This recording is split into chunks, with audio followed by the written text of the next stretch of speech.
আমি তারে জিগাইলাম, ভাই আপনার এমন অবস্থা কেন? আপনার কেন অর্ধেক অংশ আগুনে জ্বলতেছে আর অর্ধেক অংশ আপনার সুন্দর ভালো আছে? তিনি আমারে ডাক দিয়া কই, অন্য কোনো কারণ না, আমি দুনিয়াতে আসা, দুনিয়া থেকে কবরে আসার সময়, বরজখে আলমে আসার সময় আমি আমার একটা কন্যা সন্তান দুনিয়াতে রাইখে আসছি। যে কন্যা সন্তান আমার জন্য দোয়া করে, আমি আরেকটা কন্যা সন্তান 7 মাসের পেটে আমার স্ত্রীর গর্ভে রাইখে আসছি। ওই কন্যা সন্তানটা বড় অবাধ্য, বড় অপয়া। ওই কন্যা সন্তানটা ইসলামী শরীয়ত অনুসরণ করে চলে না। এই জন্য আমার কবরে অর্ধেক অংশে আযাব আর অর্ধেক অংশ ভালো। আল্লাহর এই বুজুর্গ বান্দা ডাক দিয়া কয়, জগতের মানুষ, আমি তাড়াতাড়ি ওই কবরের সামনে থেকে উইটা এবার আমার উত্তার পিঠে চইরা চইরা এই সামদেশের পুরাটা এলাকার মধ্যে তালাশ করতে লাগলাম।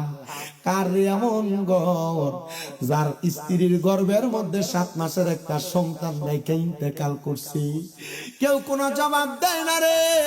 সামদেশের নদীর কিনারার মধ্যে যাইয়া দেখতে দেখতে ঘর দেখা যায়, যে ঘরের দরজা গুলা বন্ধ, দরজা বন্ধ বন্ধ। দরজাটার সামনে যাইয়া আসসালামু আলাইকুম বলে সালাম দিছে। 2 বার সালাম দিছে, 3 বার সালাম দিছে, কিন্তু সালামের কোনো জবাব না দিয়া ঘরের দরজাটা খুইলা, আপনারা ভাত খাওয়ার পরে যে পানিটা থাকে, পানিটার আইডা পানি হয়তো বলেন কিনা জানি না, আমরা কুমিল্লার ভাষায় এটার আইডা পানি বলে।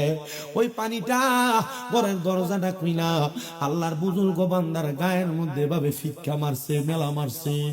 আল্লাহর বুজুর্গ কয়, আমি কার ঘরের দরজায় গো আসলাম, যে ঘরের দরজার মধ্যে সালাম দেওয়ার পর জবাব দেয় না, আমার গায়ের মধ্যে পানি নিষেধ করে মেলামেরা পালায়। আমি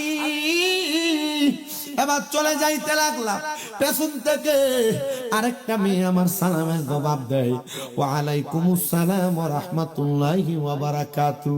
আমার সালামের জবাব যখন যাই, আমি পেছনে ফিরা দেখলাম গো, পদ্মাশীল একটা সুন্দর মাইয়া আমার সালামের জবাব দেই, জবাব দেই। আমি জিজ্ঞাসা করলাম, এটাই কি তার বাড়ি যে একটা কন্যা স্ত্রীর গর্ভে রাইখা 7 মাস অবস্থায় মারা গেছে? মায়া ডাক দিয়া কয়, হে,